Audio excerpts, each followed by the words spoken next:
Paalam na, Flappy Bird. Wala na po ang Flappy Bird. Yun po yung patok na laro sa internet na tinanggal na sa mga tinatawag na online application stores. Pero nagsulputan naman ang iba pang mga laro na mala Flappy Bird din. Nakatutok si Isay Reyes. Hindi na inabutan ng first birthday ang patok na patok ngayong mobile game application na Flappy Bird. Inilabas ito noong May 2013, pero sa mga nakalipas na linggo lang ito labis na kinaumalingan ng marami. Tinatap lang ang screen para umangat ang ibon. Pero nakakainis na nakaka-addict dahil mahirap na iiwas ang ibon sa mga tubo para hindi mauntog at mag-game over.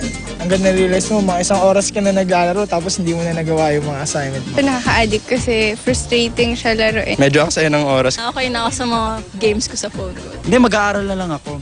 Oo, marami pa ako midterms. Pero madaling araw kanina, tuluyan ang tinanggal sa App Store ang Flappy Bird. Sa tweet ng Vietnamese game developer nitong si Dong Nguyen noong Sabado, aalisin na raw ang kanyang app. Wala naman daw sabit sa batas ang kanyang likha, hindi niya nilinaw, pero hindi na raw niya kaya.